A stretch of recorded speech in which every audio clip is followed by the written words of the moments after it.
tiene ahí. Esto es con quien no puede, con quien no puede, quien está en su fantasía, en su mente. El marido del ejercicio no es con el marido. El marido Pero no. yo no dije que le ejercicio le estoy haciendo una canción que me motiva, porque ya la No, pero canción se usted quedó. cuando le La dijimos que canción escogiera del a alguien, marido. escogió al marido. Ah, bueno, sí, pero ¿saben qué? Dejen así ya, dejen así. ¿Qué más da? Bueno, no, si le sirve algo. Ahí va, ahí Gracias, Dominica. Lo importante es la personalidad. está. Exacto. Entonces mañana nos cuenta qué anotó en el cuaderno. ¿Qué le salió? Ay. Gracias, Dominica. No, Bueno. perdóneme, yo le informo, pero que lo ponga en práctica alguien más, porque yo no soy objetiva.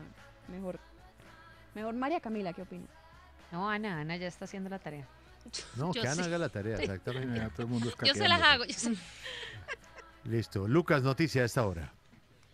Julio, el exrepresentante a la Cámara, Samuel Hoyos, acaba de recibir un importante espaldarazo en su carrera hacia la alcaldía de Bogotá. 27 de los 32 representantes a la Cámara de su partido y 12 de los 19 senadores le expresaron su apoyo en la carrera interna que lo enfrenta con los concejales Diego Molano y Ángela Garzón. Esto fue lo que dijo la senadora Paloma Valencia. Queremos desde nuestro lugar en el Congreso expresarle nuestra confianza y nuestro apoyo. Queremos que sea el candidato del Centro Democrático y el alcalde de Bogotá. Le ofrecemos toda la ayuda de esta bancada para los asuntos en los que podamos servirle a Bogotá. Julio, y también estuve indagando frente a esa retractación de la que usted hablaba de la representante a la Cámara de la Colombia Humana, Ángela María Robledo. Nos cuentan que esa retractación se dio en el marco de un proceso penal a raíz de unas afirmaciones que hizo en junio del año pasado y en el que señaló a Elvira Forero de graves hechos de corrupción. Ese fue el origen de esa retractación de la representante a la Cámara y ex candidata a la vicepresidencia de la República de Gustavo Petro. Exactamente, hay un video de ella. Vamos con Washington. Oriana, ¿llegó el presidente? ¿Todavía no ha llegado? ¿A qué hora es la cita?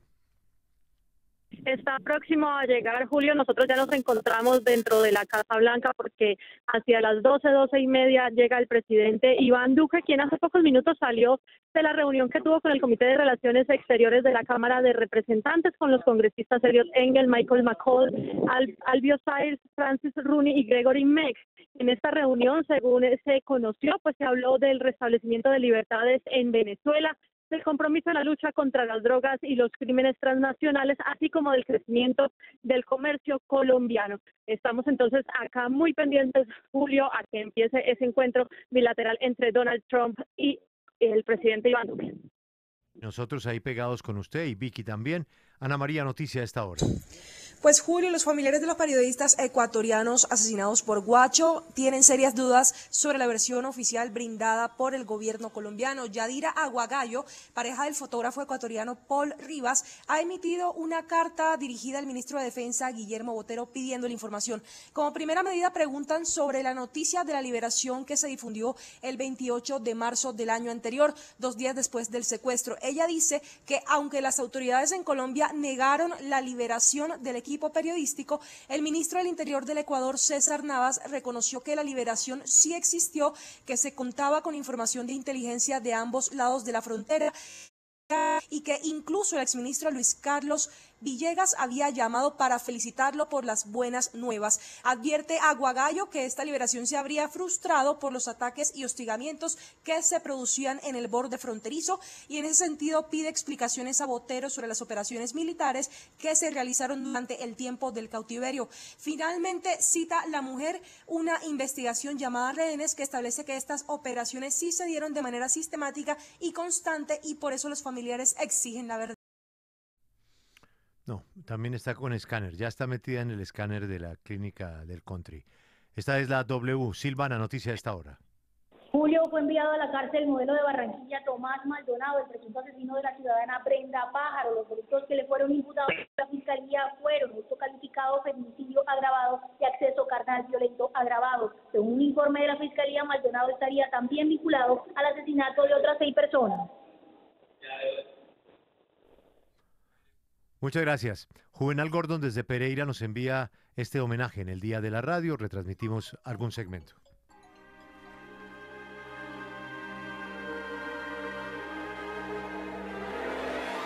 Julio, buenos días. Pues pues muy angustiados, muy adoloridos con la trágica noticia sobre la muerte de ese gran amigo, de ese gran personaje de nuestra radio, Otto Grefstein, quien indudablemente deja muchísimas páginas de oro para la radiodifusión de Colombia. De Carlos Castro Saavedra, Camino de la Patria. Cuando en lugar de sangre por el campo corran caballos, flores sobre el agua.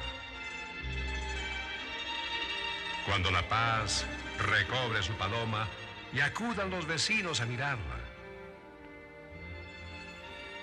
Cuando el amor sacuda las cadenas y le nazcan 2 alas en la espalda. Solo en aquella hora podrá el hombre decir que tiene patria.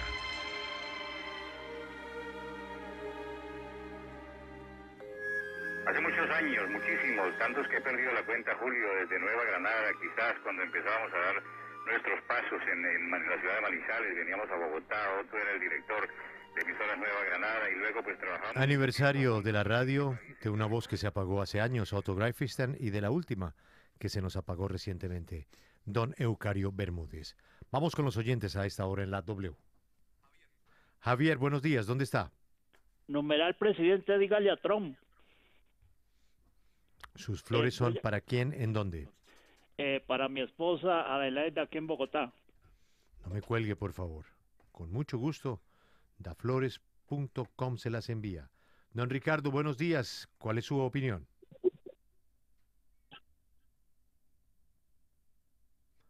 Ricardo se fue. Vamos con otro oyente.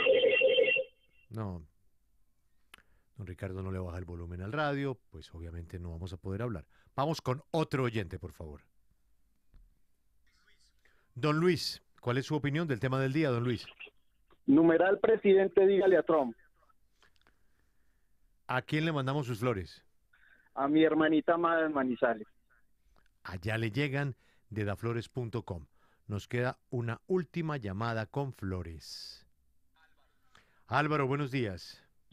Muy buenos días, Julio. Numeral presidente y Galatrón. No, no, me dijo muy buenos días, que es como corresponde, educado, gentil, pero la norma era directamente el numeral. Quiero presentar la canción ganadora del Concurso Nacional de Duetos Príncipes de la Canción. Suena así.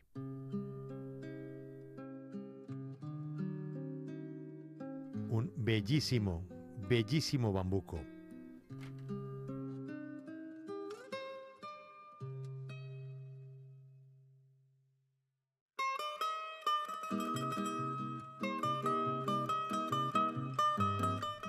Mañana vamos a explorar estos bellísimos duetos. Vicky, en un par de minutos, ¿qué tenemos en la W? Julio, pues hoy cuando escuché a Humberto de la Calle hablando con usted casi me da un infarto. Pero me tranquilicé cuando vi que no entregó ningún detalle de su libro. Eso es lo que vamos a hacer hoy, ya lo tengo aquí en la cabina, en la mesa de trabajo, y vamos a hablar sobre las revelaciones al final de una guerra, el libro que acaba de sacar con la Random House Humberto de la Calle. El prólogo lo hace Juan Gabriel Vázquez, y usted no sabe todas las pullas, anécdotas, una cantidad de cuestiones desconocidas sobre el proceso de paz. Creo que los oyentes van a estar muy entretenidos y los destinatarios de las pullas pues se van a sentir pullados. ¿Y cuándo podemos comprarlo? Pues yo lo tengo ya en mis manos, aquí está, muy bueno. Pero también Vicky, lo tengo. Señor. Me extraña. Está usted, llegando a las usted, librerías esta semana. Señor. ¿Usted cree, Vicky, que yo le iba a dañar su programa? Pero ¿cómo se le ocurre? No. Jamás. O sea, respeté el libro. Al final le dije suerte con el libro, no más, nada. Nada. Cuando usted dijo eso, yo hice, uff.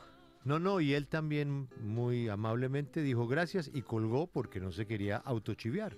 Claro. Y me parece que tenemos cositas, una hora, Julio. Mire, cositas. Por ejemplo, el papel de Juan Carlos Pinzón, para que todos ellos se vayan preparando, ¿no? De la canciller María Ángela Holguín, por ejemplo, cuando llegaba así en las emergencias a La Habana. Todas esas opiniones. El general Mora, ¿qué significó? Secuestro ¿Qué del pasó general la noche? Alzate. Bueno, ¿qué pasó la noche del infarto de Timochenko? No, una cantidad de cosas que bien vale la pena que se queden con nosotros todo este tiempo. Y cuando salía, buenísimo. Y cuando salía totalmente desilusionado, frustrado, Claro. desinflado, caminando solo, con las manos en el bolsillo, diciendo yo qué hago aquí, esto no va para ninguna parte. Y sabe, estos tipos no quieren la paz. Y cogía fuerza y vuelva. Me encantó una fotografía porque hay un pedacito donde hay unas fotografías y una en especial me encantó. Dice, intervención de la calle en La Habana. El milagro de la televisión logra que no se vean las bermudas ni los crocs. Pues resulta que el hombre estaba perfecto arriba con su guayabera y lo que tenía abajo era una pantaloneta rosada, por cierto, con unos crocs negros y nadie se dio cuenta, ninguno supo. Y lo mal que comió. Lo mal que comió. Pues yo compraré varios ejemplares para regalar los libros que me interesan, pero quiero agregarle algo, Vicky. Señor. Yo he sido buen amigo del doctor de la Calle y admirador de su ejercicio público. Hemos coincidido en varias actividades públicas y desde que lo conocí como registrador nacional tuve una excelente impresión de su capacidad y de su queridura y de sus antecedentes literarios en el nadaísmo. Pero después de lo de La Habana, creo que los colombianos tenemos una deuda con él inmensa, porque así como lo sugiere Julio, nosotros fuimos testigos cuando estuvimos en La Habana de lo difícil que era el trabajo que él desarrolló con sus compañeros, algo realmente que el país no ha dimensionado en su verdadero alcance. Por eso yo sí quiero aprovechar esta coyuntura para dejar ese testimonio. Buenísimo, y no moverse del dial. El Dow Jones está subiendo 110 puntos, nos queda un último oyente y nos vamos a eltiempo.com. Don José, ¿dónde está usted? Don Julio, muy buenos días, ¿cómo está? Estoy por acá en el barrio del Codito. Don José, permítame, lo atiendo privadamente. Hay otra llamada a esta hora en la W. Nelly, buenos días. Numeral presidente, dígale a Trump. ¿Y a dónde mandamos sus flores? Bogotá. Vamos a eltiempo.com, gracias a Da Flores, y en segundos Humberto de la Calle y la primicia de su libro. En eltiempo.com, Ladies Becerra, las 5 más leídas. Buenas tardes, Julio. Entre los temas más leídos del tiempo.com tenemos los detalles de la cárcel donde el Chapo Guzmán podría pasar el resto de su vida tras ser condenado. Además, a esta hora se lee sobre pensiones, y es que la Corte valora el monte de las pensiones que recibe una persona cuando tiene semanas adicionales cotizadas. También se lee el prontuario de alias el Satánico, el presunto asesino serial que atemoriza a Barranquilla y que sería el responsable de 10 muertes en la ciudad. Asimismo, entre lo más leído se encuentra la defensa del gerente del hospital de Jamundí por el millonario viaje que hicieron 79 funcionarios a Punta Cana, al parecer con dineros públicos. Finalmente tenemos el armamento que fue hallado por las autoridades en medio de Antioquia y que iba a ser vendido al ELN. Hay una señal en el espacio, y desde más allá de las montañas llegan las voces de los personajes que en Colombia y el mundo son noticia. Continúa la W, nuestro mágico encuentro en medio de versos, noticias, personajes, música que nos hace estar cerca, muy cerca de usted.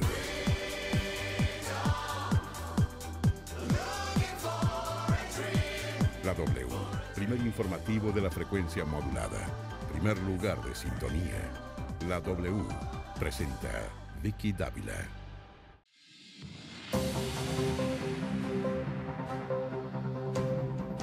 Hola, ¿qué tal? Muy buenas tardes, los saludamos, bienvenidos, esta es la W. Este es el libro de Humberto de la Calle, en primicia, en la W, es de la Random House y se llama Revelaciones al final de una guerra, de Humberto de la Calle, testimonio del jefe negociador del gobierno colombiano en La Habana.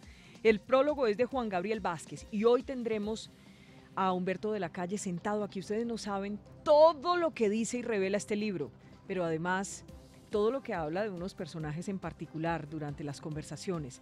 Ya en segundos estaremos con Humberto de la Calle, aquí en la W. 12 del día, 4 minutos, ya tenemos las 12, 4 minutos. Antes hacemos contacto a esta hora con los Estados Unidos en vivo y saludamos al abogado de Joaquín El Chapo Guzmán, Eduardo Valareso. Bienvenido, abogado, a la W, bienvenido a esta hora. Buenas tardes, gracias.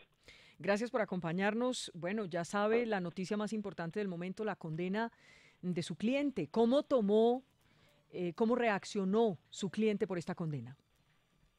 Bueno, perdón, Joaquín estuvo muy tranquilo. Él estaba preparado para cualquier resultado.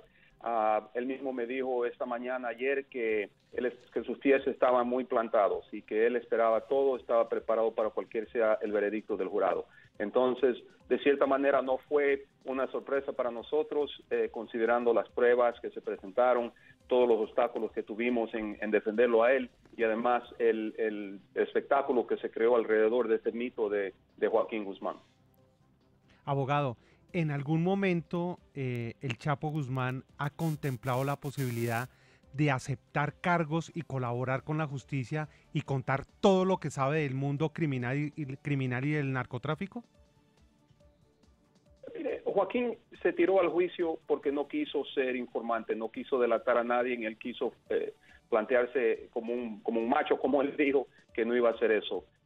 Obviamente el futuro puede cambiar eso, pero por ahora no creo que lo va a hacer. No pensó hacer eso, no quiso hacerlo y por eso que se fue a juicio. Pero lo cierto es, abogado, que a él todas las personas cercanas sí lo delataron y entregaron información sobre él y sus actividades criminales. Es verdad, y desafortunadamente ese es el sistema aquí, que hay personas que cometen delitos, los detienen y están enfrentando sentencias, cadenas muy largas, y el único remedio que les queda es delatar a otras personas. Esa es la corrupción del sistema aquí en los Estados Unidos, que estas personas, el gobierno los busca y dicen que son las peores personas que existen, pero enseguida que brindan o prestan su testimonio, se les perdonan los pecados. Eso para mí es muy corrupto. ¿Cuántos años tiene el Chapo Guzmán? Él tiene 61 años. 61 años. Con una cadena perpetua le tocaría, ya esa es la noticia de hoy, irse a la prisión ADX Supermax.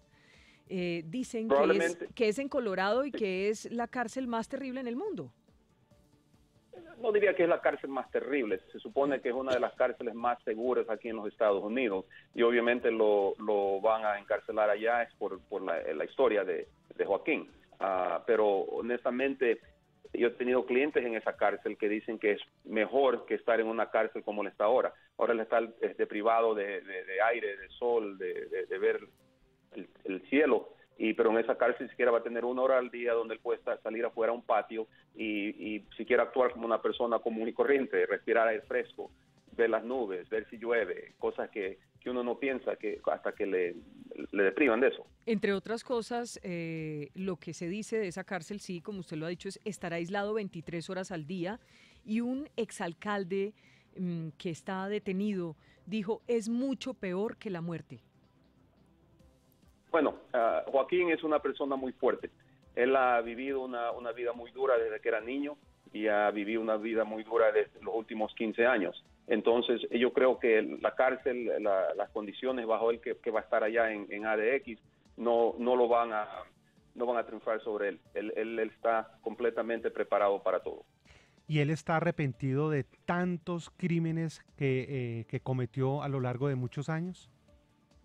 Bueno, esa pregunta asume de que él ha cometido esos delitos. Como le dije, este juicio fue más un espectáculo que un juicio, fue un show para que el gobierno de los Estados Unidos pueda decir, mire, encarcelamos al Chapo Guzmán, estamos luchando contra el narcotráfico, esto va a servir de algo, pero todos sabemos que la condena de Joaquín no va a cambiar absolutamente nada. Desde que él fue detenido en México en el 2014, el tráfico de droga ha aumentado hacia los Estados Unidos.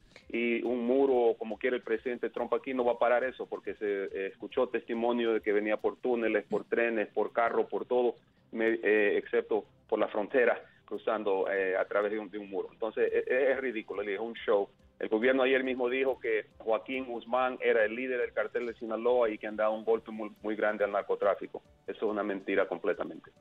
Pues, doctor, mil gracias por estar con nosotros a esta hora en la W, en este contacto desde Estados Unidos en vivo con Colombia.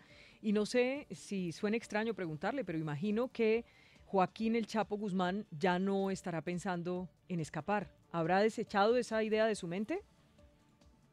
Bueno, yo creo que cualquier humano, sea Joaquín o no, piensa en estar libre. ¿Qué tiene en su mente sobre ese tema? Obviamente no lo puedo decir yo, pero él tiene varias opciones legales que todavía tenemos que perseguir antes de que termine el proceso de él. Y yo creo que hay oportunidades para la apelación, considerando varias de las decisiones que hizo el juez antes del juicio. Pues mil gracias por este contacto.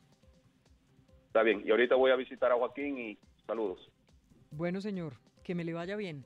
12 del día, 10 minutos. Muy bien, pues saludamos a esta hora, volteamos la página del Chapo Guzmán, que se convirtió en la noticia más importante ayer en el mundo, y saludamos a esta hora a Humberto de la Calle. Doctor de la Calle, bienvenido a la W.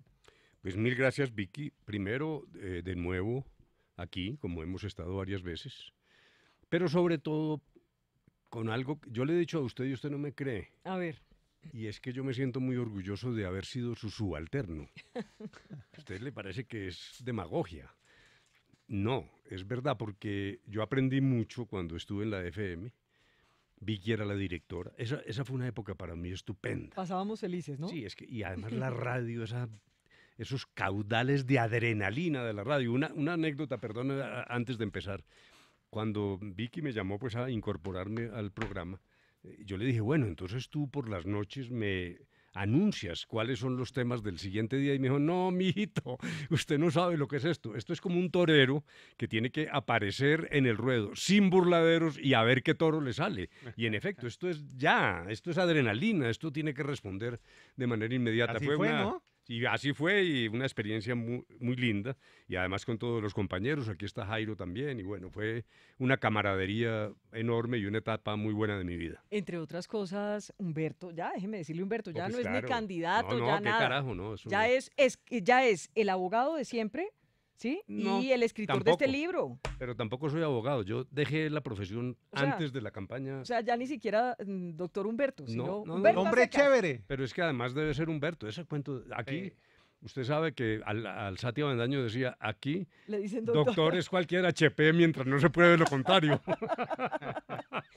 Pues mire, me encanta tenerlo aquí, ya en otra situación, en una Sí, sí. circunstancia distinta. Usted sabe que, bueno, cuando venía como candidato esto era Es que son cosas distintas. sí, claro. son papeles diferentes. Sí. Cuando venía como negociador también era También, a veces muy bueno, complicado en medio de tanta Hasta polémica. más complicado de negociador que de candidato. Porque Cuando hacía entrevistas como candidato o como, ¿cuál era más difícil? ¿Como O como candidato o como negociador? No, como negociador, ¿por qué? Voy a explicar por qué.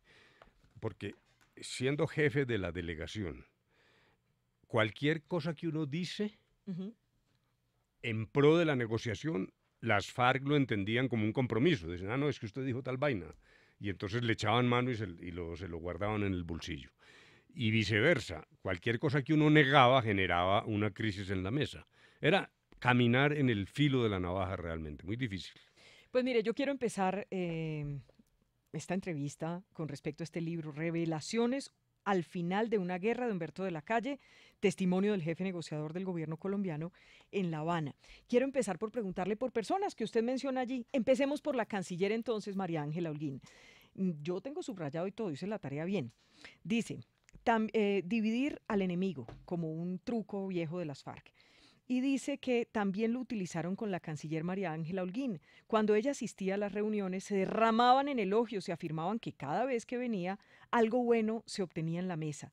Me alcanzó a alarmar que, por un lado, contertulios del presidente y miembros de facto de su entorno caían fácilmente en la trampa. Era como decir, y me estoy saltando, con nosotros sí se puede.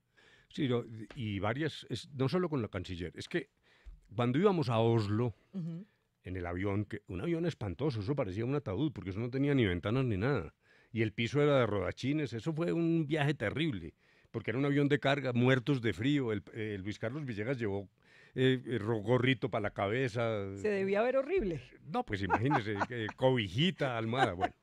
Entonces, el general Mora nos entregó un documento, que es el manual estalinista de negociación, que es el que seguían las FARC. Sí. Y entre las muchas tácticas estaba esa, hay que dividir al enemigo. Bueno, es una vaina obvia, no se necesita pues, ser Stalin para saber eso. Y a eso jugaron. Con la canciller, en efecto, se derramaban en elogios y algunas personas le decían al presidente, no, es que con ella sí se puede. Luego con el general Flores, también lo mismo en la llamada subcomisión técnica de fin del conflicto, de los temas de desarme. le coquetearon a Mora y a Naranjo todo el tiempo. Pero no pudieron. No se pudieron. pudo. Con el argumento de decir, es que esos civiles no tienen idea de lo que es la guerra. Aquí entre combatientes sí nos entendemos. Bueno, sí, son mil vicisitudes. Lo que ha dicho Vicky es cierto. Este libro condensa. Pero Espero. no se me vaya el tema de la canciller. Vamos a ver puntualmente. Y entonces, a veces creían en Bogotá, de pronto en la casa de Nariño, algunos, que era cierto que ella podía llegar como la salvadora. Sí, sí, claro. Pero ¿Y eso era malo?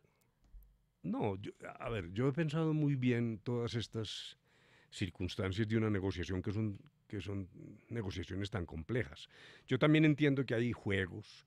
Muchas veces cuando se desgastan los negociadores, pues aparece otra persona. Ese no es el problema. El problema crítico con la canciller, ya que usted lo que quiere es sangre, ¿no? Hágale. Sí, sí. No, dijéramos, yo siempre entendí y me parecía que una de las cualidades de Santos era que sabía jugar y dijéramos, jugaba en varios tableros, si se quiere, en beneficio de la paz. Lo digo a lo bien, no es por molestar. Solo sí hubo un momento en que la doctora Holguín llegó cuando estábamos discutiendo el número de zonas de concentración de la guerrilla. Tuvo una reunión aparte con la guerrilla, lo que me pareció bien, pero lo que no me pareció bien es que yo no sabía Claro.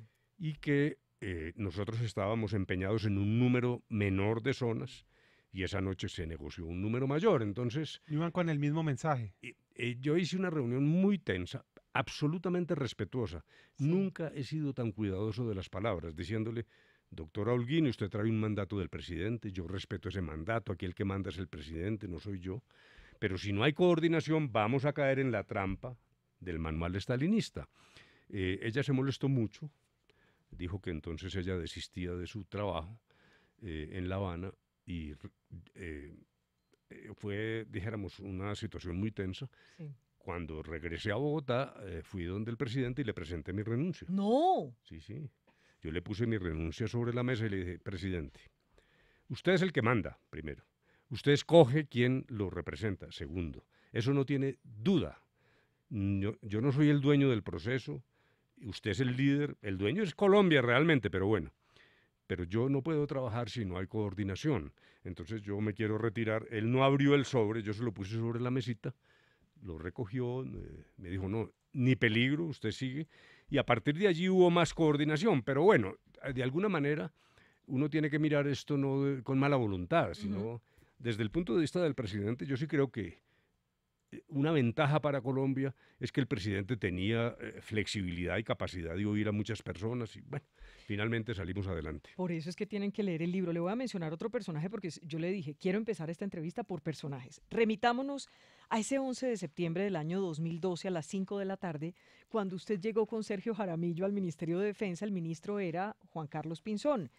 ¿Qué significó Juan Carlos Pinzón? Porque estas páginas, la 200, la 201, 202, 203, 204, lo que muestran es una tensión muy grande que además empezó a crecer más y más y a volverse más importante en el tema del proceso con respecto a Juan Carlos Pinzón. ¿Qué pasó en esa reunión? Sí, dijéramos entonces, la primera reunión yo me la imaginaba como protocolaria, como cuando uno se posesiona de un cargo, pues que un señor simplemente le ofrece tinto y lo saluda, ¿no? Pinzón, muy juicioso, estaba acompañado de los altos mandos, ahí digo quiénes. Ministro de Defensa, ¿no? Ministro de Defensa, exactamente. E hizo una presentación rigurosa de lo que él como ministro, los militares esperaban, etcétera. Pues una cosa muy seria. Entre otras cosas, allí me dijo, cuando el presidente me contó, a mí no me parecía que era la oportunidad para iniciar conversaciones con las FARC. Yo creía que debía pasar primero la reelección y comenzar el segundo gobierno. O sea, después del 2014. Pero él asegura, y así debió haber sido, que le dijo al presidente, sin embargo, usted es el jefe y yo soy el que obedezco. En el transcurso del tiempo, cuando Pinzón era duro con las FARC, incluso con el proceso, yo siempre lo defendí en el seno del gobierno, porque me parecía también muy importante, desde el punto de vista táctico, que hubiese voces discordantes que además le apretaran las tuercas. ¿Y mano fuerte? A las FARC. Sí, porque es que las negociaciones son una combinación de elementos psicológicos extraordinariamente complejos. A mí me parecía muy bien que hubiese una voz aquí llamando a, dijéramos, la respuesta dura y la posibilidad de respuestas militares que nunca podía perderse de vista, porque una mesa no es simplemente unos señores como monjitas allí hablando, ¿no? Hay detrás cosas de la vida real. Después sí ocurrió que con el transcurso del tiempo el doctor Pinzón, que es lo que digo allí, ya se fue.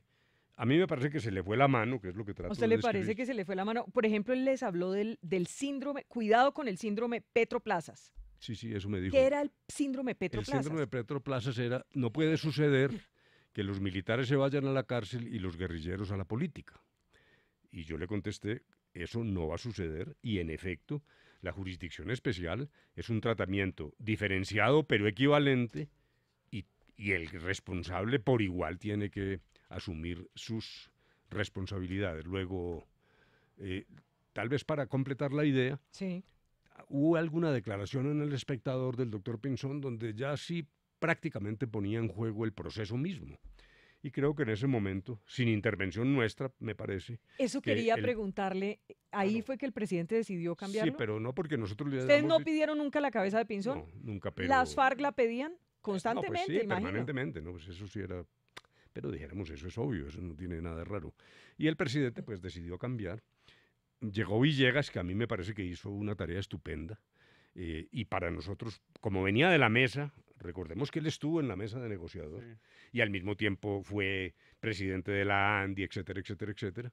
La llegada de Villegas al ministerio, a mí me parece que fue crucial, porque cambió el mensaje sin cederle a las FARC, pero en una situación más acomodada a las realidades del proceso. Y ahí surgió la nueva cúpula, bueno, sí. Sí, pero para seguir con Pinzón, Pinzón tenía una gran preocupación con respecto al tema de Venezuela. Digamos, siempre estuvo muy preocupado por lo que significaba la guerra interna, lo que estaba pasando aquí en Colombia y la ayuda de Venezuela. Y Pinzón en algún momento dijo en esa reunión, no podemos pasar por incompetentes. Digamos, él tenía una gran preocupación de que la gente no entendiera que era una decisión política, sino aquí son unos incompetentes, esto no sirven para nada. Sí, esa parte se refiere a un elemento bastante concreto y ahora quiero hablar un poco de Venezuela con más espacio. Es que vino el problema de la extracción, lo que llamábamos extracciones de los guerrilleros, pues que es ir a sacarlos y llevarlos a La Habana. Eso suena muy fácil y eso es extraordinariamente complejo y peligroso. Eso son operaciones de alta cirugía, porque cualquier escape de información, alguien, por ejemplo un paramilitar, puede ir y matar a unos guerrilleros, y hasta los miembros de la fuerza pública, los garantes, la Cruz Roja, eran cosas extraordinariamente delicadas. Entonces la discusión en ese momento era si salían de Venezuela o de Colombia. Entonces el doctor Pinzón, y en este punto con razón dijo, no, que salgan de Venezuela. Ellos están en Venezuela es por cuenta de nuestra eficacia como fuerzas militares. Por lo tanto, que asuman las consecuencias de eso. Y ahora no hagamos la charada de que salen de Colombia como si estuvieran aquí, dijéramos, que no se pasando por eso. la galleta a los militares. Exacto. Bueno, ya, vuelvo a Venezuela desde una perspectiva más amplia. Esto algunas personas no lo entienden. El doctor Santos cambia la política exterior. Habla del nuevo mejor amigo refiriéndose a Chávez. Vino el escándalo. Bueno, todos recordamos lo que pasó. Pero yo quiero decirle lo siguiente. Esa fue una decisión acertada de Santos. Primero porque Colombia estaba muy aislada en materia de política exterior. Se había ido convirtiendo, como alguien dijo, en el Israel de Latinoamérica. Nosotros peleando con todo el mundo bajo el mandato del doctor Uribe, en la OEA, en todas partes. Colombia era como una especie de país ahí, problema. Santos abrió las relaciones, y entre ellas a Chávez. Y en segundo lugar,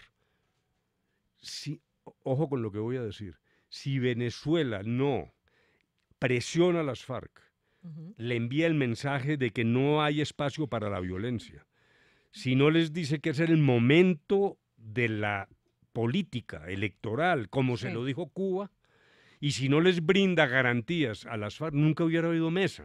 Entonces hay que entender al presidente Santos. Ese cuento de que castrochavista él o yo, tal, eso es un chiste. No, era una necesidad de la conversación. Sin Venezuela mediando no hubiera existido de hecho, acuerdo en Colombia. Usted cuenta en el libro que Cuba un día, en medio de la negociación, les dice, mire, porque incluso el presidente, según usted revela acá, el presidente Santos en un momento le dice a usted, tenemos que destetar a las FARC de Venezuela. Cierto, sí. Y era como empezar a apartar un Sí, sí, poco a sí. Venezuela de, verdad. de esta negociación, que Sí. no tuviera tanta preponderancia. Sí. Y Cuba les hace llegar a ustedes, y a usted le Sí. llega el mensaje directo Sí, de Cuba correcto. diciendo, si no es con Venezuela, chao, sí, claro. nosotros no vamos a estar aquí. Sí, sí. O sea, se quitaba Cuba. Sí, sí, claro, porque Cuba, bueno, ahí hay otra parte en que yo cuento en nuestra primera visita a Raúl Castro, que se relaciona Donde con las eso. guayaberas. Sí, donde las guayaberas, y que fue una cosa pues ahí Ay, simpática. solamente cuente la cosa de las guayaberas muy rápido, que hay un Ah, no, protocolo. es que hay un protocolo de lo que es la guayabera, entre comillas, oficial. Yo tampoco quiero exagerar, pero es la que se espera que uno lleve. Cuando nos dijeron que el presidente Castro nos iba a recibir, pues se suponía que deberíamos ir acorde con el protocolo. Era el vestuario. Esa guayabera, por ejemplo, tiene tres bordados en la espalda, no 2, sino 3. Bueno, eso tiene unas características. Sí. Y es de un algodón pesado. Bueno, entonces llegamos allá. Sergio Jaramillo llegó con saco, un saquito de lino azul que mantenía y que se ponía, durante los 5 años se puso el mismo saquito. Ricardo Santamaría con una guayabera amarilla, pues realmente era un desorden. Entonces vino la conversación, ahí la cuento, una cosa muy extraña, porque él habló 40 minutos de Angola. Ahí yo digo que en algún momento dije, ¿será que el protocolo se equivocó? Y este señor sí sabe con quién está hablando, porque era una cosa ¿Con otros personajes? Claro, pero yo ya entendí después, era para que nosotros no tuviéramos tiempo de preguntarle nada. Bueno, y al final entonces le dice al ministro de Relaciones Exteriores, oye, ministro, hay que instruir a estos señores sobre el protocolo y la guayabera. ¿Por qué no les regalamos a cada uno 2 guayaberas? Dígale a un sastre que vaya y les tome las medidas. Pero un sastre privado, porque esas cosas del Estado no funcionan. Es una cosa... ¿Y tiene la guayabera? Sí. Las 2, son 2. Las 2. Y son muy lindas, son un poco largas. Y son como chaquetas, más que cualquier No, lo que cosa, pasa ¿o es qué? que es pesada. No, es guayabera, pero es de un algodón pesado, muy, muy fina, es una cosa estupenda. Pero lo que sí quiero resaltar, que para mí fue una sorpresa, es que Fidel Castro tenía sentido del humor, pero yo no sabía que Raúl también. Esas conversaciones eran llenas de grasejos y una cosa muy interesante, ¿no? Pero estaba usted contando entonces, llegamos a Raúl Castro por cuenta de que Cuba amenazó que si no era con Venezuela nada. Sí, ese fue un momento en que entonces el destete, como tú lo dices muy bien, y en medio de alguna crisis nos llegó un mensaje de Cuba, que nos lo transmitieron a Enrique Santos, a María Ángela Holguín y a mí, el embajador Iván Mora, embajador de Cuba en Colombia, dijo, no, mire, esto es con Venezuela y así comenzamos y ese fue el compromiso. Por cierto, en alguna de las conversaciones, cuando yo fui a esta reunión que les cuento, lo que íbamos era a pedirle a Castro que empujara la guerrilla porque estaba pasando el tiempo y la impaciencia y tal, ¿no? Daticos de este libro, se llama Revelaciones al final de una guerra de la Random, de Humberto de la Calle. Óigame, ¿a quién le decían ustedes la OCA? Mejor dicho, ¿qué nombre le pusieron ustedes a la OCA que se le enfrentó a Marcela Durán, que era la jefe de prensa? Bueno, la oca es un animal. Para los oyentes, la oca es como una gansa, pues, o sea, la esposa del ganso, pues, para que entendamos. Sí, pero ustedes le pusieron un nombre a esa oca. Ya voy, pero es que es una cosa rarísima, porque estamos hablando del laguito, lo que se llama el laguito. Ese es una especie de condominio de la época de Batista, que el gobierno cubano expropió para fines diplomáticos. Allí es donde nos alojábamos y otros, muchas personas, la diplomacia, en fin. Nosotros estábamos en la Casa 25 y la guerrilla estaba al frente, pero pasando el lago, en la mitad, como su nombre lo dice. Hay un laguito y ahí había animales sueltos, unos cisnes maravillosos, un cisne blanco y un cisne negro, en fin. Pero esta oca específica estaba allá del lado de la guerrilla. Vivía en los alrededores de la casa de la guerrilla y se fue lentamente desplazando hacia nosotros y entró en una fase de agresividad. Yo no sé si estaba cumpliendo instrucciones de Márquez. Porque ¿La mandaron? Sí, yo algo tenía porque no podía salir uno porque lo perseguían. Una vez, entonces persiguieron a la delegación nuestra que iba caminando allí. Los militares salieron corriendo, hay que reconocerlo. Y ¿quién la enfrentó? Y la única que resistió, yo tengo un video, el video es fantástico, es Marcela Durán, que es santanderiana, le decía, quieta. ¿Brava? Bravísima Marcela y bravísima la oca. Eso fue pues una pelea, pero finalmente la oca no dejó pasar a nadie, la gansa. Y entonces a partir de allí la pusimos Mafe. ¿Y por qué Mafe? En honor a María Fernanda Cabal. No, ¿por qué? ¿Qué tenía Por que el ver buen María genio, Fernanda? ¿no? Porque María Fernanda Cabal es de tan buen genio y es tan dulce que es realmente comparable a esa oca, ¿no? Donde lo oiga le casca, ¿oyó? Sí, seguro Creo que sí. ya le va... ya le- Preparémonos, no, de todos ya modos me van a sabía. cascar. Yo ya estuve acostumbrado, pero Ya, bueno. sí. usted ya está ¿Nunca acostumbrado. le dijo a María Fernanda que le decían así? No, creo que ya debe Hoy estar... la estamos Sí, notificando. estamos notificada. Bueno, ya voy a mirar porque ya va a contestar. Hablemos un poco de algo que me llamó la atención en el libro.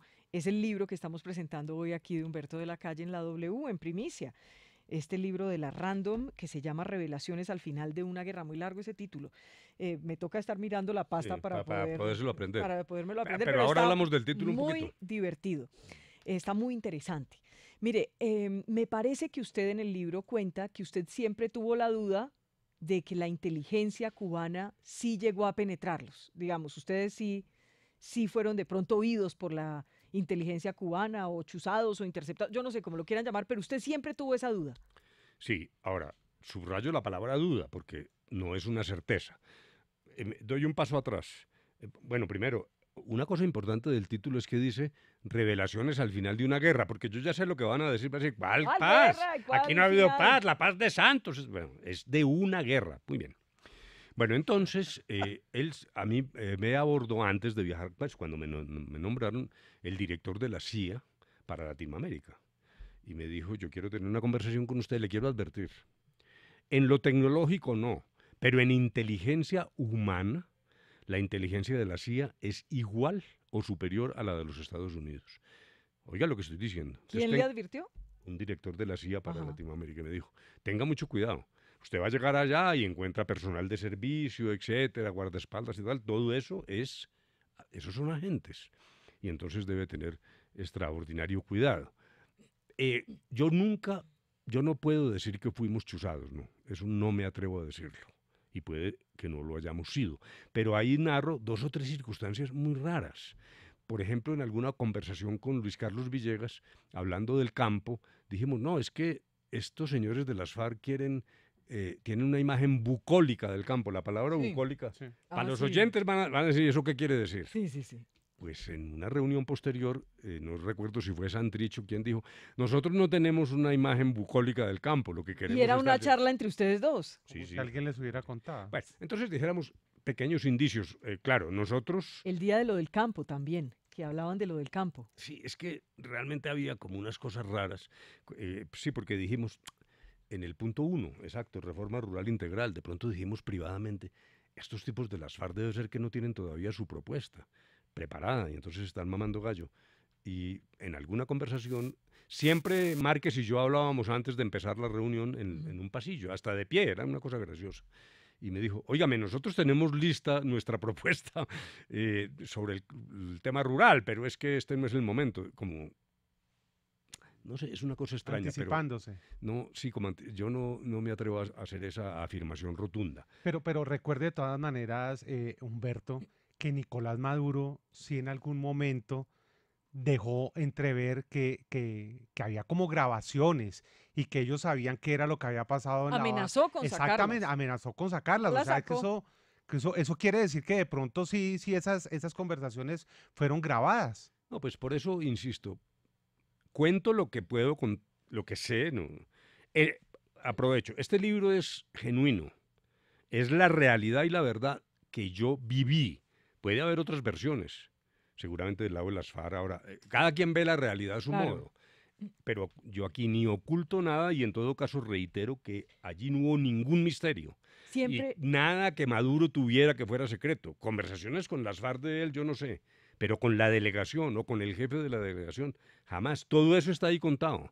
óigame, Todo eso está contado sin ninguna Humberto, restricción. ¿sabe qué me extrañó? No encontrar en el libro una respuesta a esa cuestión que se dijo y que se rumoraba de que usted tenía muy mala relación con Sergio Jaramillo. No, sí está ahí. ¿Sí? Yo lo que digo es lo siguiente. ¿Pero en dónde? Porque no dice claramente que usted no... Es que usted no lo ha terminado, debe ser. Pues. No, me faltan solo 20 páginas. Bueno, entonces hablemos de Sergio Jaramillo, pero antes déjeme decirle lo siguiente, para que los oyentes tengan una visión completa. Este libro contiene lo que estamos diciendo y también un abordaje profundo de la estrategia, de la táctica, de las líneas rojas, de qué era lo que buscábamos. O sea, yo traté de hacer un esfuerzo de una cosa muy seria, de verdad, un documento que creo que tiene peso para el futuro de qué fue lo que pasó allá, pero igualmente pues con este tipo de pimienta que también genera interés, pero no es solo la pimienta lo que quiero decir. Bueno, no, Sergio Jaramillo... A mí déjeme la pimienta hoy. Exacto, sí, más o menos. Sí. Sergio Jaramillo es una persona muy importante para Colombia. Yo digo que Colombia le debe mucho en su paso por el viceministerio y en esta tarea como comisionado de paz. Es una personalidad muy difícil. Sí. Más o menos eso es conocido. Yo entré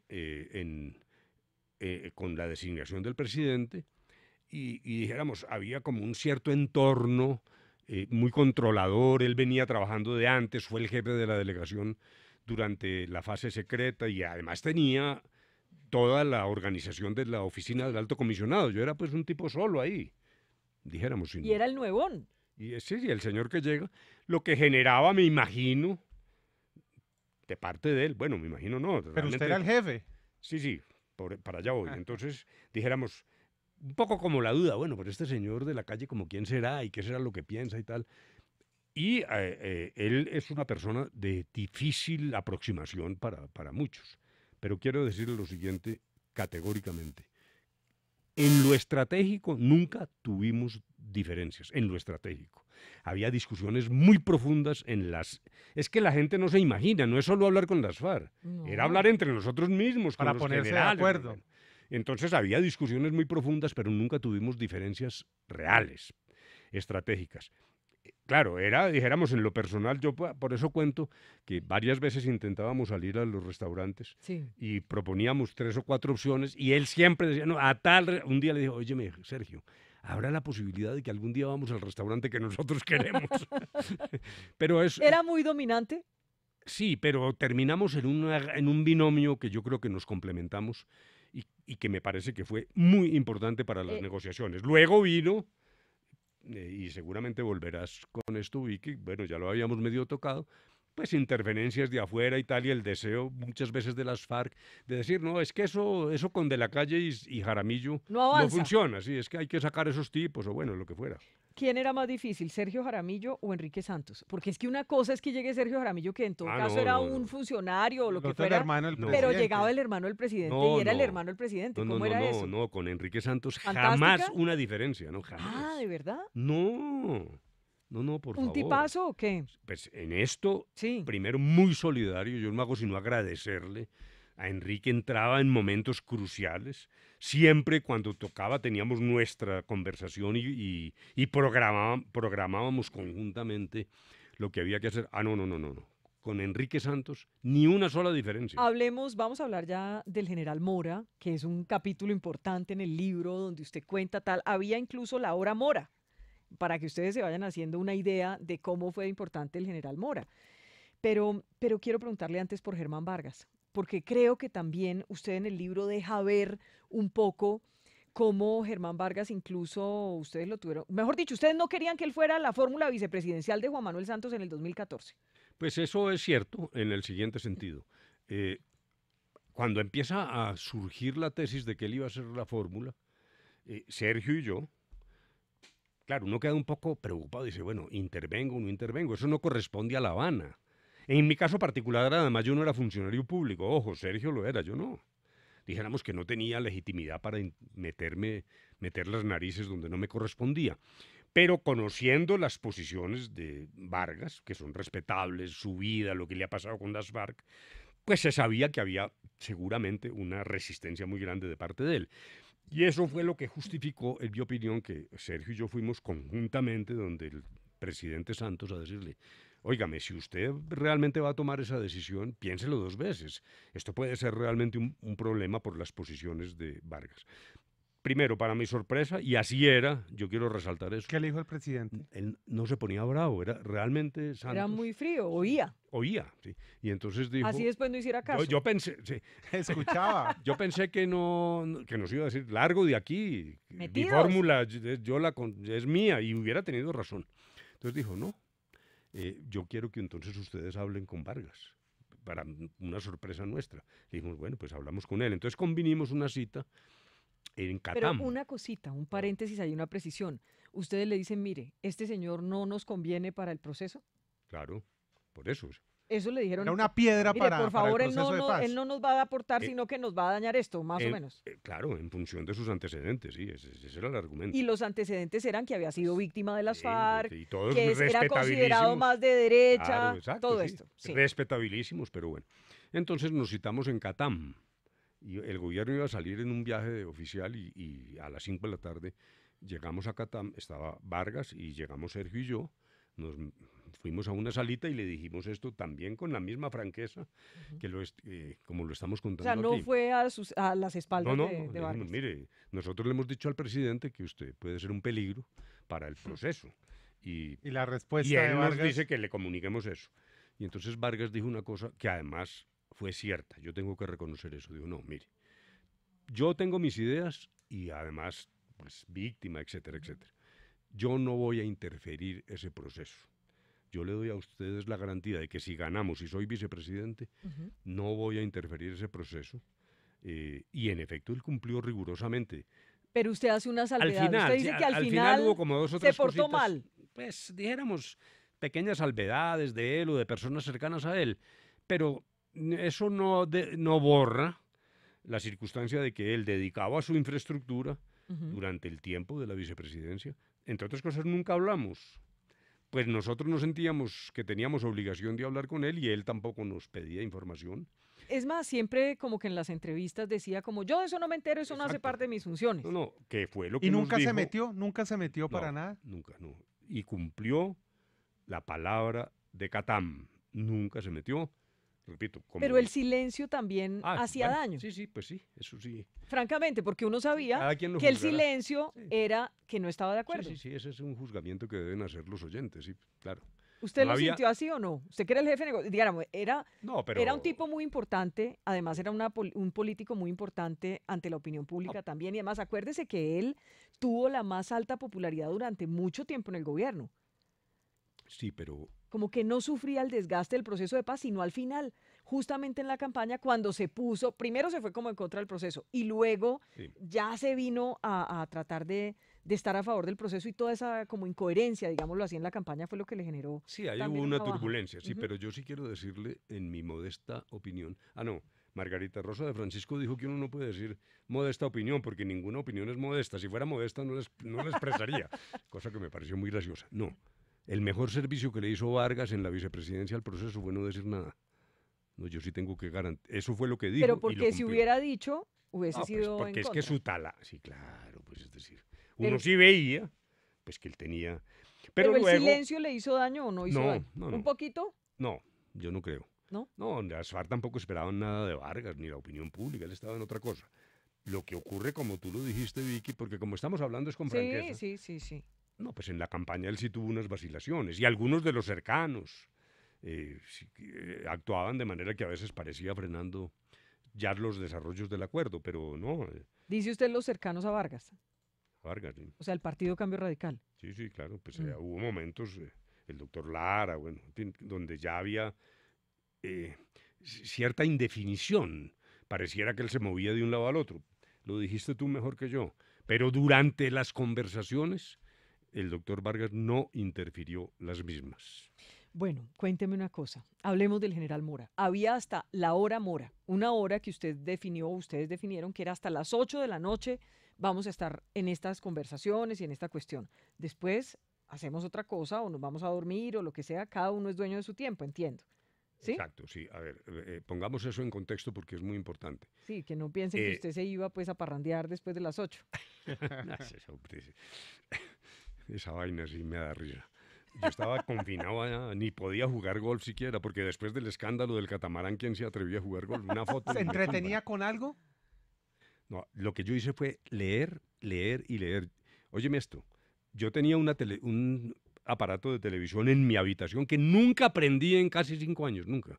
Abajo había otro que usábamos para mirar los partidos, pero no, yo tengo aquí, en este telefonito, tengo 360 libros aquí. Esto es una maravilla. El Kindle, para mí esto es lo máximo. Pero bueno, volvamos a Mora. Yo tengo que hacer un homenaje de respeto al general Mora por lo siguiente. por su pundonor, realmente un hombre de honor y de una franqueza total. Ese señor es confiable porque nunca le miente a uno. Segundo, estuvo en una situación extraordinariamente difícil. Lo masacraron sus antiguos compañeros. Yo comprendo, él tuvo un enorme sufrimiento, pero dejo constancia de lo siguiente en mi libro. Sí. Nunca pidió impunidad para los militares. Él lo que defendía era la necesidad de una definición equitativa, equilibrada. Ahora que hablamos del síndrome ese de Pinzón, de no los guerrilleros en la política y los señores militares en la cárcel. Él defendió eso. Teníamos, claro, diferencias de criterio. Él tiene una configuración mental conservadora. Toda su vida al servicio de los militares y de la lucha contra la Y guerrilla. perdón, un paréntesis, parecía más sintonizado con lo que veíamos en la opinión pública, porque usted en el libro es muy consciente de que la gente hasta el final quería cárcel para las FARC en su mayoría y no participación en Sí. política. Entonces, regreso a decir, primero un hombre franco, categórico, honesto, nunca estaba buscando ventajas desmesuradas para los militares, pero claro, tenía una característica que no teníamos los demás. Quien más era definido por su biografía en la delegación era él. Ejemplo, Sergio Jaramillo pues era un funcionario del gobierno. Yo era un ciudadano libre, que cumplía instrucciones del presidente, pero también objetaba. Al general Mora le cayó encima casi como si él fuera el responsable de las decisiones sobre los militares, y eso pues le generó muchos dolores de cabeza. Renunció, ahí cuento, varias veces. El presidente lo convencía de continuar, finalmente llegó hasta la firma del acuerdo, pero yo no tengo sino respeto por él humanamente. Diferencias, Pero claro. quiero que me cuente ahorita la anécdota de Fabián Ramírez. Cuando llega sí, Fabián sí. Ramírez se puso furioso el general Mora y dijo, yo me voy de aquí, y se fue. Bueno, espérenme un segundito que hay noticias, se acabó la reunión entre Trump y el presidente Duque. Oriana. Vicky, hace pocos minutos empieza esta reunión del presidente Iván Duque con el presidente Donald Trump aquí en la Casa Blanca, pero antes del encuentro, pues el presidente Trump y el presidente Duque hablaron con la prensa. Dijo el presidente Donald Trump que la situación en Venezuela es muy difícil y que no puede continuar así. Sin embargo, cuando se le preguntó sobre el posible envío de tropas hacia Colombia, pues en un comienzo dijo que él nunca ha hablado de esto, pero luego dijo, ya veremos. También ha dicho que él tiene un plan B, un plan C y muchos planes en lo que tiene que ver con Venezuela y que se está viendo exactamente cuál de ellos se materializa, que es una persona muy flexible y que por eso pues tiene tantas opciones. También dijo que tiene que el gobierno de Nicolás Maduro dejar entrar la ayuda humanitaria porque la gente está hambrienta y Maduro está cometiendo un error. Escuchemos. We are working together so that Colombia eradicates some of what they're growing in Colombia. I wouldn't say that at this moment you're ahead of schedule, but hopefully you will be sometime in the near future. But let me mention something to that question, Mr. President. In the first 4 months of our administration, we have eradicated 60,000 hectares, more than was eradicated in the previous 8 months.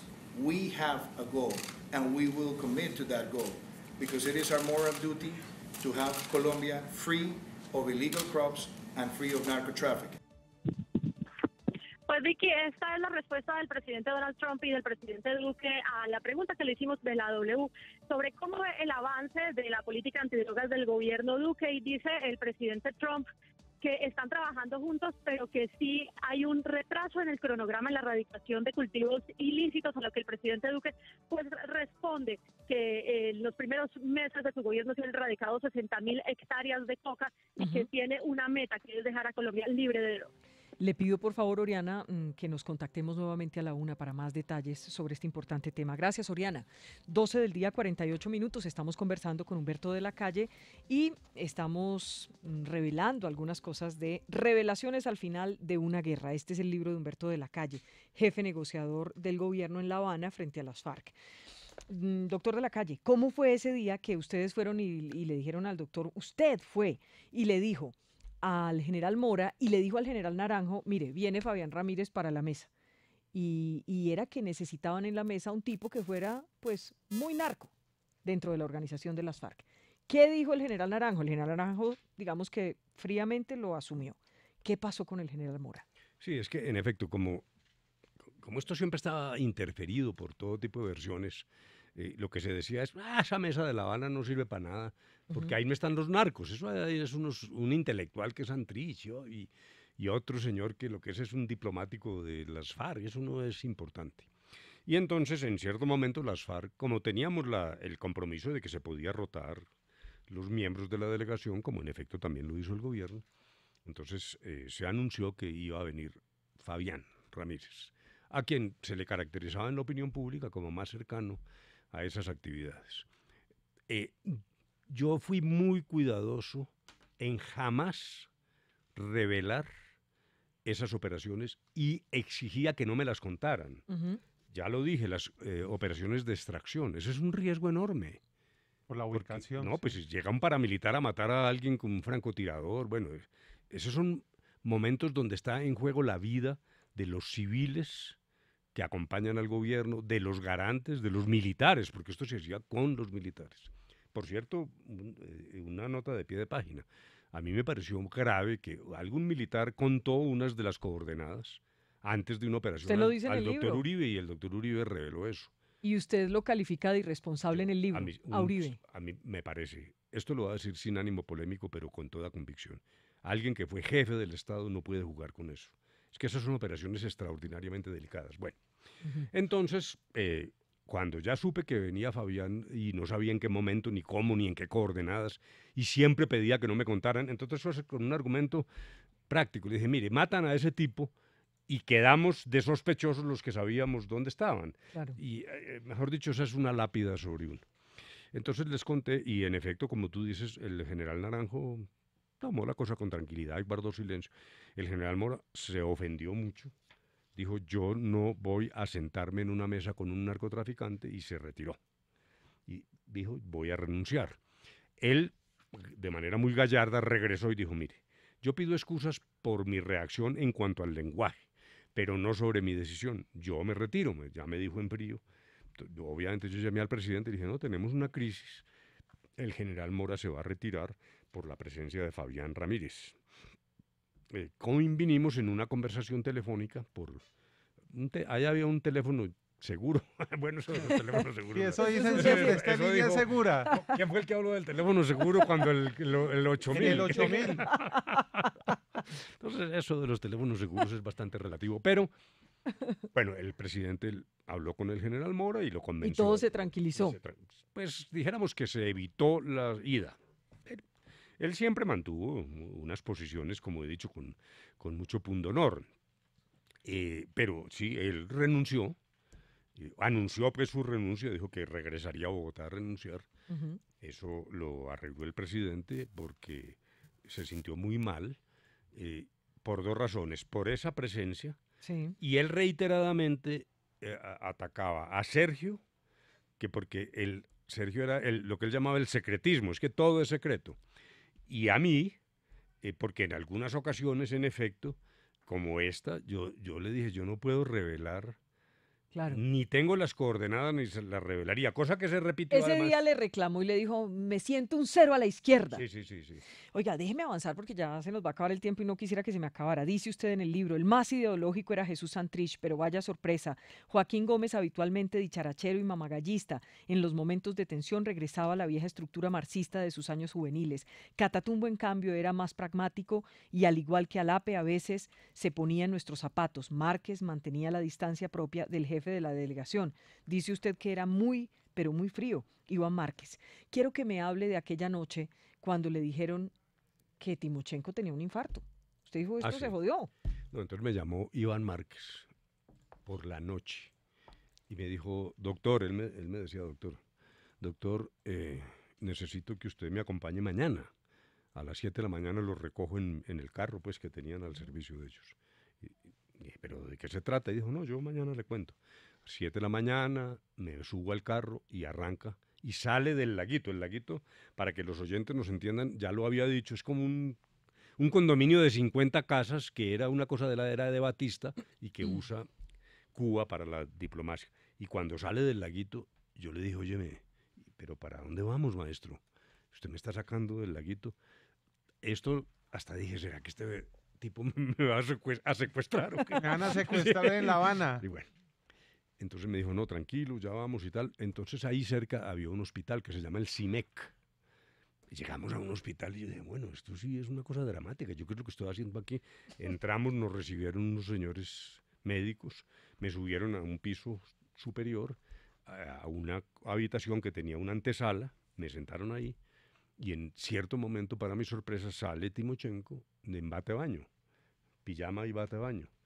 Entonces saluda y los médicos me informan oficialmente, era una cosa formal, como 3 o 4 médicos, dicen, queremos notificarle a usted, como jefe de la delegación, que este señor sufrió un infarto masivo, que estuvo muerto alrededor de 4 horas, lo logramos congelar y ahora ha sobrevivido en una circunstancia extraordinariamente difícil. Entonces ahí habló Timochenko y me dijo, doctor, yo quise que usted viniera para 2 cosas. 1, para notificarle, usted es el jefe de la delegación.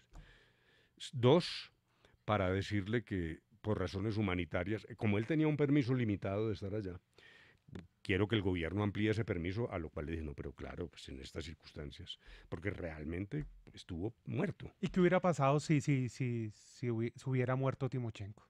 Bueno, un momentico, antes de eso, la tercera, porque es que la tercera se liga con un tema anterior, y la tercera, yo sí le ruego que esto sea absolutamente secreto. Y dije, sí, comprometido, me parecía obvio. Claro. Meses después, en una declaración el presidente contó que Timochenko había ido a La Habana y que se había encontrado conmigo. Entonces el general Mora me reclamó. ¿Otra vez? Otra vez me dijo, usted no me contó. Y le dije, general. Ah, no, porque él preguntó, ¿y usted por qué salió con Márquez? Le dije, no le voy a contar. Le garantizo que esto nada tiene que ver con la agenda de conversaciones. Créame en esa garantía, yo no le voy a contar eso. Y nunca lo conté hasta cuando se hizo público. Si hubiera muerto Timochenko, pues claro, una vez cuando estaba yo de candidato, vi que era muy amiga de ponerme hipótesis, que hubiera pasado si, ¿no? Eso siempre eso es imposible de saber. Obviamente estaba Márquez al frente de la delegación. Yo creo que Losada es significativo hoy en el partido político. Yo creo que hubieran seguido las conversaciones, dijéramos. Yo no creo que se hubiera acabado el proceso. Pues si no se acabó cuando Alfonso Cano. Sí, es que estábamos en las preliminares. No, yo lo que creo es que las FARC hubieran tomado sus decisiones. Bueno, y esto hubiera sido muerte natural, no hubiera sido una cosa como lo de Alfonso Cano. Las negociaciones seguirían. Sí, ahora, lo otro gracioso es que termina esta circunstancia y más adelante este señor Timochenko volvía a fumar. No. Sí, a tomar whisky, es una cosa dramática. Después de que estuvo muerto 4 tiene horas. Tiene más de 7 vidas que el gato, es una cosa increíble, sí.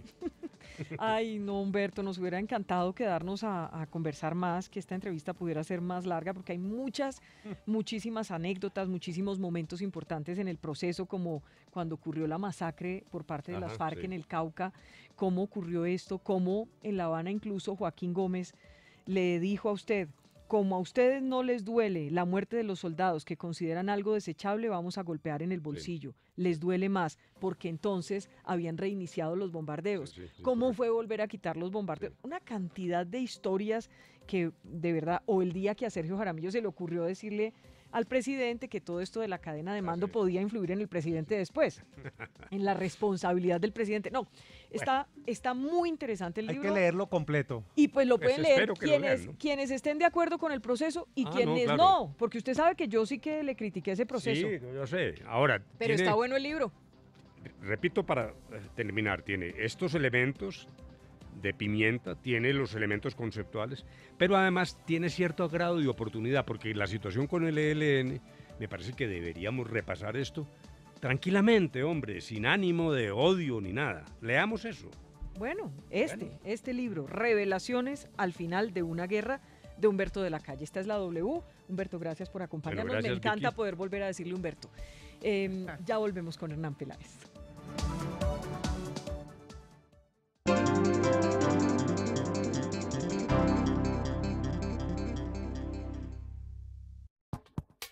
Bueno, ¿y qué dijo Vicky? ¿no es de pronto estigmatizar diciendo que todos los maestros hoy en día adoctrinan y no educan? Presidente de FECODE, Nelson Alarcón. Es un tema y una estigmatización que se le viene haciendo hacia el magisterio colombiano y que no es bien recibido por parte de los 350.000 maestros y maestras